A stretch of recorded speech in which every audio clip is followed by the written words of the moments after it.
signed up to speak. Nick Roberts.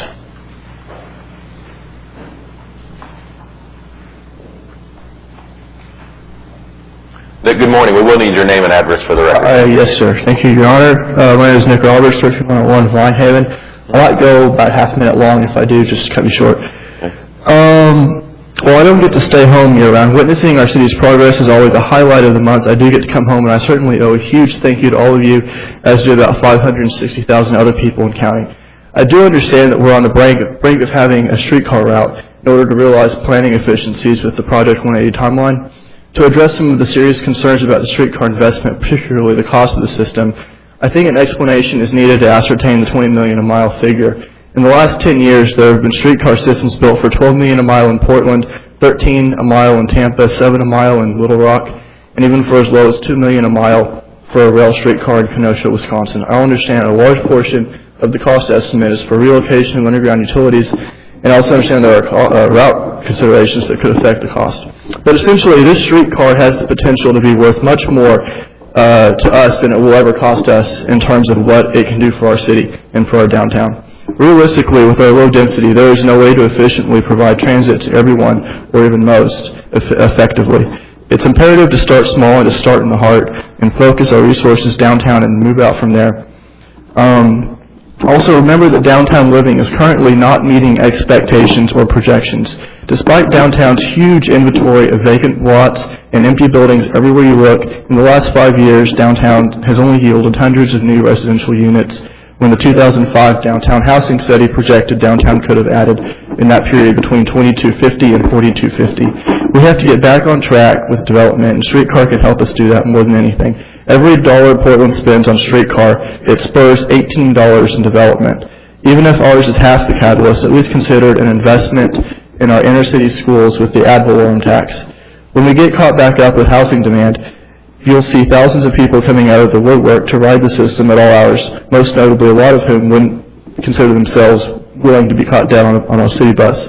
Also, I believe streetcar and Project 180 will complement each other in ways we'll be astonished by. The streetcar isn't designed to replace short walking trips downtown, but rather to create pedestrian circulation between neighborhoods. They're often called pedestrian extenders because instead of walking 13, 14 blocks from Bricktown to Midtown, you can hop on and hop off and only have to cross 3 or 4 blocks.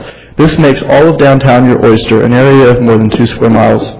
A rubber tire trolley cannot meet these goals because it never has in the past. One reason the Oklahoma Spirit trolley has failed is because the route has changed multiple times and its signs and stops have been pulled, making it a phantom system. It's not just saying that we won't change the route anymore, because the route wasn't changed thinking it was a good idea. It was changed because operating costs of the rubber tire trolley were too much.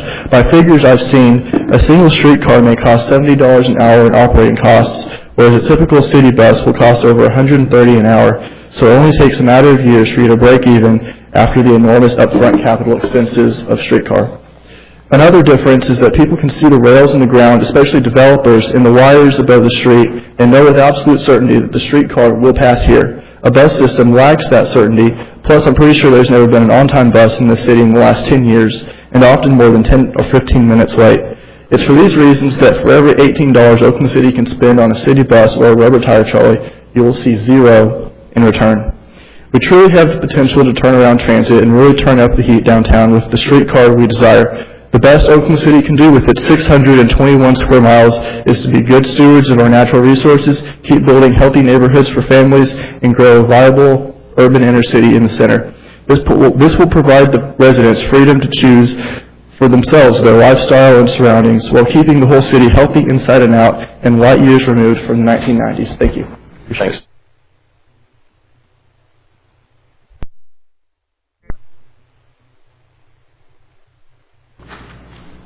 Jeff Bezdek.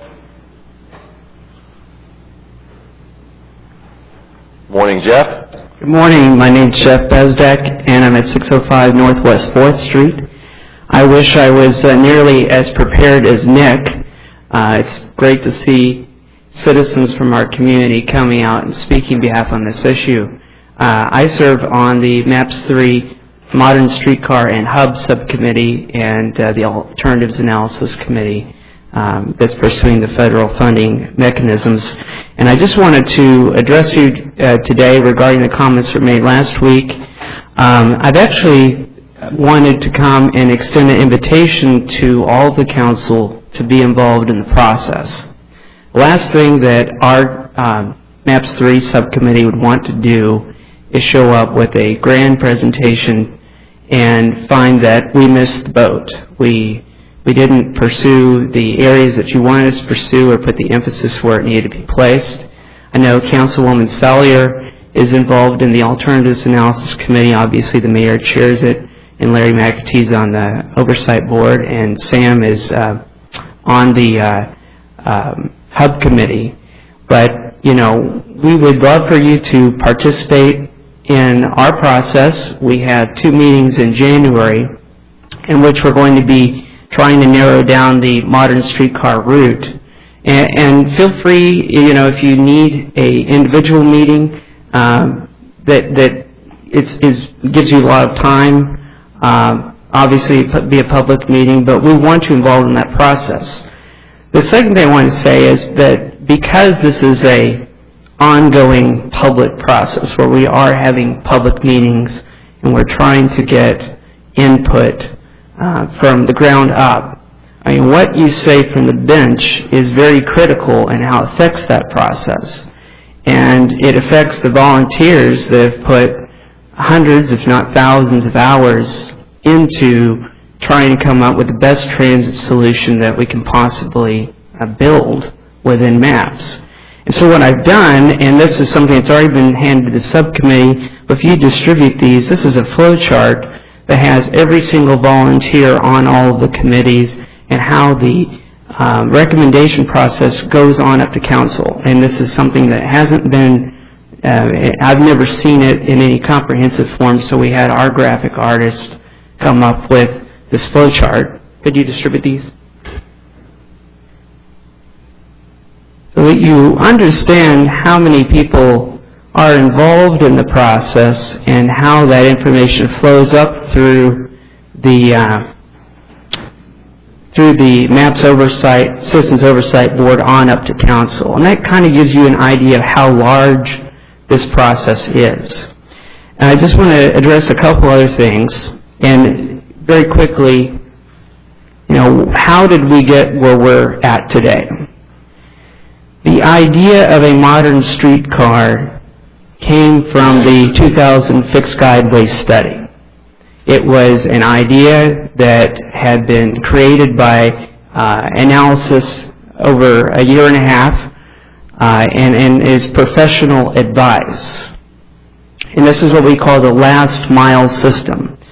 It's the regional distribution system funneling into this circulator.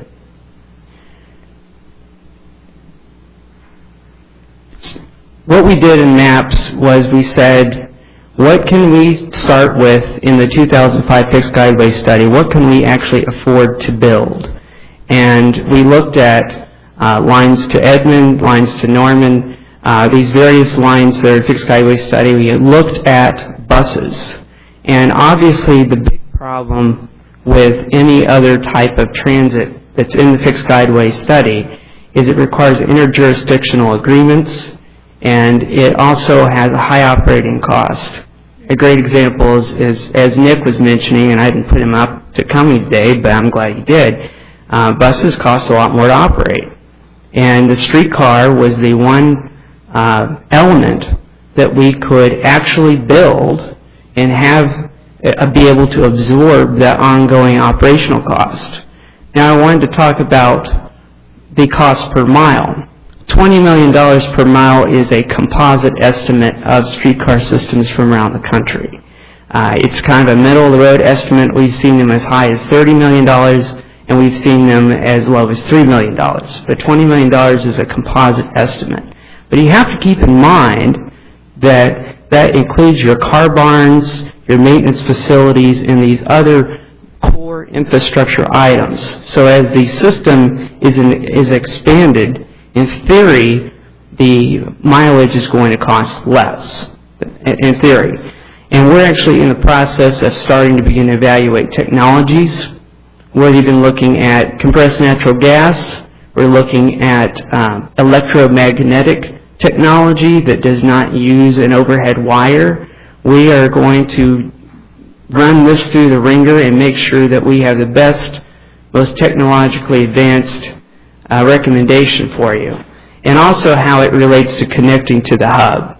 And of course, there's going to be a public meeting that's coming up sometime in January, February for the hub, and there'll be further recommendations coming down the pike to us.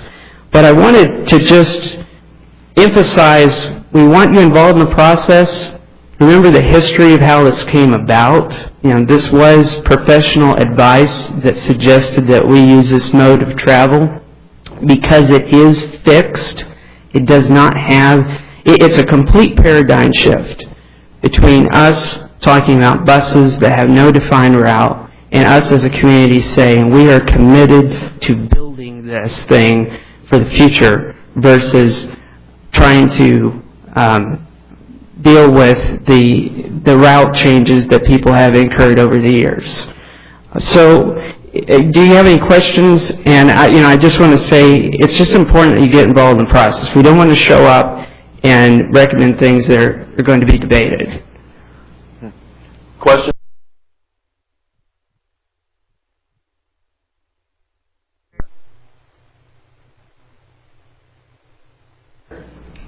Yeah. Pete? I think perhaps Jeff and the other speaker missed the point of what I said last time. And I'm going to say it one more time.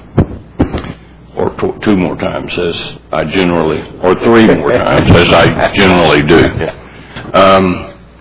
This is really not about whether we have a good transit system downtown. This is really about what's the long-term best for the people that live in Oklahoma City.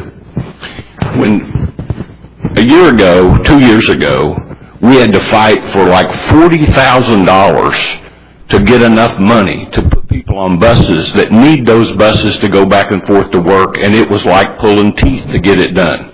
And yet we're willing to drop $120 million on a system that will make it easy for people to get from point A to point B, point A being a block from point B or 2 blocks from point B. We'll spend $120 million on that, and we'll leave people standing at bus stops that need the job, that it's important to them. We'll just totally ignore that. I drive by a bus stop every day that's not sheltered. There must be 7, 8 people there almost all the time. We don't have a conscience about that. We just let that go. Nobody around here is talking about that. And yet we're willing to talk about spending $100 million getting this young guy who could walk the block that he's going to have to walk to go from point A to point B. We're willing to spend $120 million moving him. That's my point. That's my point. My point is, I think we ought to move people around downtown. I think that'd be a great deal. I think that'd be a great deal. I just wonder whether or not our priorities are not misplaced. Every study I've seen, Jeff, you've seen 4 million studies for every one I've seen, but every one that I've seen says before you start the system, before you start really investing in a transit system, you ought to have a good metropolitan bus system. And despite Rick's best efforts, and I think he's done a great job, and anything except the comment I made about his tie last week, everything else, I think you couldn't ask for anybody to do a better job than he's done. With the money he has, but he doesn't have enough money to make it work. And yet we're just going to run down this like lemmings off the cliff and dump this money into a system that's 5 or 6 miles long, and it's to provide a service for people that aren't even here yet. When I've got people freezing their tush off at 74th and Santa Fe that use the bus system to get back and forth to work, and we can't. No, there's nobody. When we did the bus system, there were several people down here, poor people, that needed the bus system to get back and forth to work on, and we were able to scrounge up $40,000 and improve the system. Nobody speaks for those people. Where are that? Who speaks for them now? We're speaking for a system that costs, as you said, an average of $20 million a mile, and the idea that it's going to get cheaper in the future. I don't know what you're smoking. I don't know what gets cheaper in the future. I haven't seen that yet. Mr. White, that's not very kind. It's not very kind it's not very kind from my standpoint for you to advocate for a system that serves a select group of people. They're not here yet. Now, I want an opportunity to rebut. In deference to people that need a bus system to get back and forth to work. That's where I'm coming from. Mr. White, I want an opportunity to rebut. I served 30 minutes to rebut it. Well, you made your comment. I'm going to make mine, sir. Shoot. You will find no greater advocate than myself or any of the volunteers for transit in this community. You will find no greater advocacy. I served on the board of Alliance for Public Transit, which tends to support more bus-oriented technology and any other technology out there. But we wanted transit in maps. The problem with maps, it is not designed to handle ongoing operational costs. And it also has set a legacy in which we build things that are permanent. They are meaningful. They last a long time. 30 years. We didn't build that library to sit there and all of a sudden decide to move it. Bus reform is going to take hard choices. It's going to take either telling people we can provide Class A service in a narrow area, in a small circle, in the most needy parts of the city, and tell people you aren't going to get good bus service if you live outside this ring. Okay? Now that's the first part. It's going to take... But you're going to get really great service if you live downtown. That's my point. That's my point. You've got this thing, I can put my thumb over a map, and you're going to have a service that comes by every 8 seconds to save you from walking a block, and I've got people that live at I-240, that work at I-240 in Santa Fe, that can't get back and forth to work without spending 30 minutes freezing their tush off. We're just on two different wavelengths with regard to this. We could argue this forever, but we're on two different wavelengths. No, wait a minute. I understand. Wait a minute. If we had all the money in the world, I would be 100% in favor of a $20 million mile, 5-mile long system that's going to be built where we think it ought to be built today, that doesn't even hook to the transit system we've got, that's not even designed to hook to the hub that we're trying to... That'd be all great if we had all the money in the world. The fact is, we don't have all the money in the world. And I am concerned that where we're spending the money is improper. Mr. White, I'm going to finish. Look, we can build bus shelters with MAPS money. That's permanent. And there's very little operating costs associated with that. But in terms of running more buses with MAPS money, that is not possible without some other funding mechanism or you taking funds away from some other needed city program to fund ongoing operations. It's that simple. The supporters that supported MAPS wanted transit involved. The polling reflected that. And then the polling continued to reflect, thank you very much, polling continued to reflect, I'm sorry, I was losing my voice. The public was educated on what they voted on.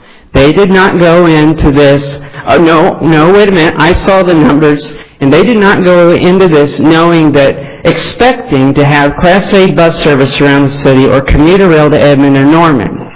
This was portrayed as a start to a regional system. It is the last mile of that system. It connects to the hub and it distributes and picks up people for that future system. Now, we would love to stretch it as far out as we can go, but it costs a lot of money to do that. And again, the difference between the buses and streetcar is its permanency. Now, we have to think, I'm not telling you stupid, that you're stupid. I'm telling you that we have a philosophical argument going on here, when I would rather have a technical argument, and the technical argument is that the voters voted for this, they support it, they knew what they were voting for, now we need to build it. Jeff, thank you. I'm going to let Pete finish up and then... Jeff, we're on two different wavelengths about that also. I'm not sure the voters did understand what they were voting for. Well, part of the reason I let that go on so long was neither one of you are necessarily wrong, but we are talking about a capital expense and an operational expense, and Pete, as you know, this council is very sensitive to the needs of the people that ride the buses, and we would all like to have a better bus system, and hopefully we'll come up with a funding source long term to address the problems. I don't know that we'll ever have a bus system that we're all product for 620 square miles, but there's no question we need to do better than we're doing now. Sam, you want to wrap it up?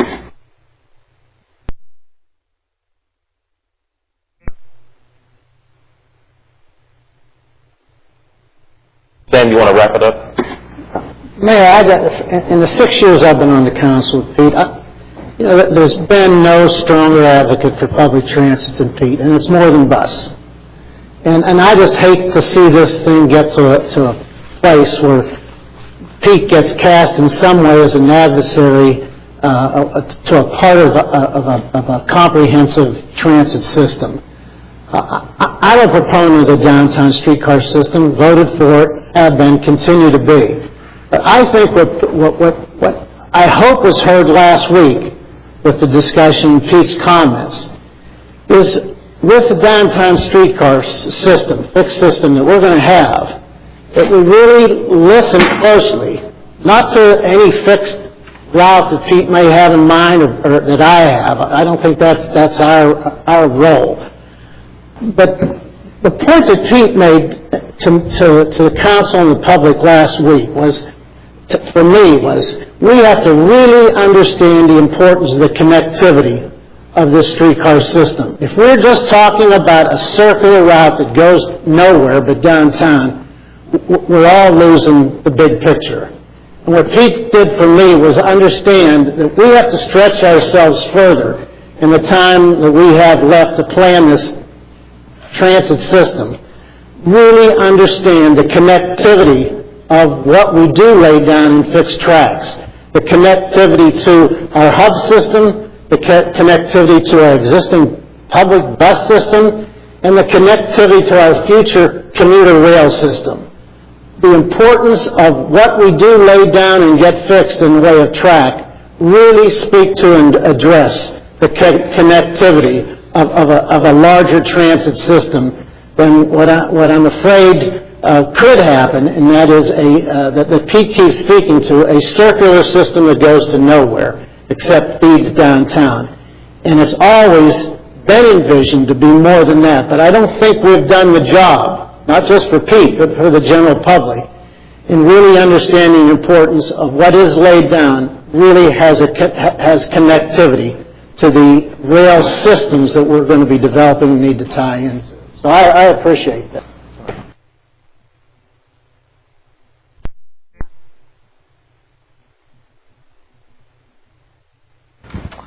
Yes, Mayor. Yes, Skip. And understanding to a large degree both arguments, I agree that we really need to take some serious attention to this issue of where it's going to go. I have been confronted by a lot of people that voted for maps that live in the northeast quadrant of Oklahoma City that are wondering whether or not they will ever get a real participation as it relates to the rail system that we are going to implement. And that the possibility of going at least up to the Capitol, knowing that you can't serve everybody in the area, but at least to a quadrant up towards the Capitol, I think should be some of the lines that we need to really seriously look at as a reference to people being able to really benefit from the usage of the rail system.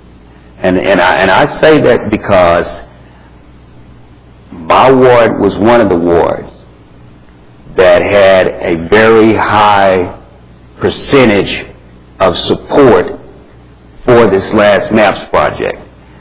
And to not have full citizen benefit from some of those projects, I think is really an insult to those voters that they don't get an opportunity to participate if they don't live downtown. And so I just think that, and maybe we need to, and somebody made the comment about the fact that we are not involved in this process, but we are involved in this process. We understand the makeup of these various committees. We as councilmen were not, and some of us could not serve on each one of these committees.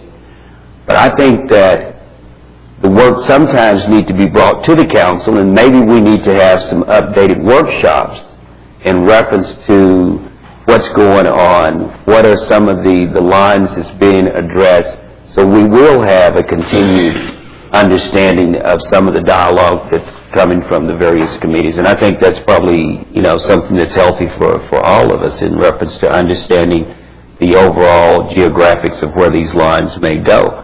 But I really believe that we would better serve all the voters as it relates to some of the extension of this other than just to circle downtown. And I mean, I supported it. I voted for it. I went out and I advocated for it. I took a lot of heat for it. But I don't want to take the backlash of people saying, you did this just for a minute population of people. And so, to that extent, I think we ought to be careful about how we look at the extension of the boundaries of this. Okay. Yeah.